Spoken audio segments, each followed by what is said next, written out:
signé avant ou après le Major? Non, après. En gros, comment ça s'est fait? Pour être tout à fait honnête avec vous, ça faisait déjà un petit moment dans l'année où on réfléchissait potentiellement à prendre un joueur ou un duo de plus. De base, c'était plus un duo. Mais il faut savoir que sur Fortnite, c'est quelque chose de quand même assez compliqué et l'ESL ne nous a pas aidé dans cette histoire. Pourquoi ça ne nous a pas aidé? Tout simplement parce que, de un, les prix ont augmenté. De 2, absolument tous les joueurs étaient en structure.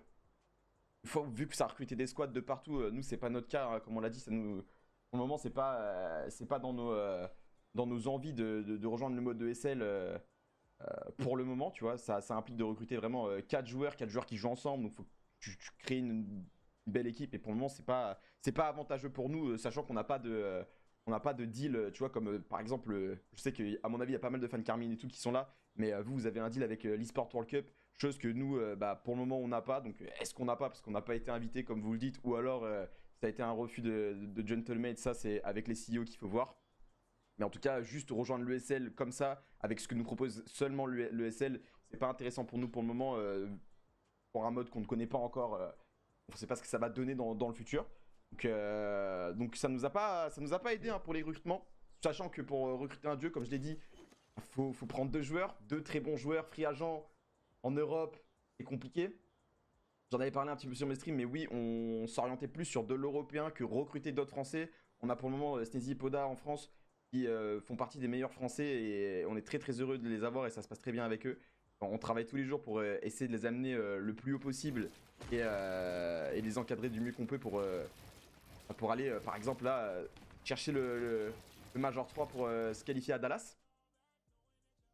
Mais aller chercher un autre duo français, c'était quand même assez compliqué. Puis il n'y avait pas non plus de profil qui était méga intéressant à notre goût. Donc on est allé chercher de l'européen. On a démarché plusieurs joueurs, on a regardé plusieurs profils. On a vu des joueurs qui avaient des clauses de malade et tout. Et pour être honnête avec vous, au début, Vaniac, c'était pas le. On n'y avait pas pensé tout de suite. On n'y avait pas pensé tout de suite, tout simplement parce qu'il était déjà en structure. En plus de ça, bon, ouais, vas-y, tu vois, il y avait déjà l'histoire. Il avait déjà un duo chez la Carmine et tout. Ça nous a pas sauté aux yeux. Et en étudiant un petit peu tous les profils en Europe, tout ça, et en sondant un peu les contrats de tout le monde, il s'avère que Vaniac était limite le choix numéro 1 auquel on n'avait pas pensé au début. Et quand même, ça tombait à pic. Et du coup, voilà, ça s'est fait méga rapidement, les mecs. Hein. Ça s'est fait méga rapidement. Donc, très heureux de l'avoir au sein de notre projet, au sein de notre équipe.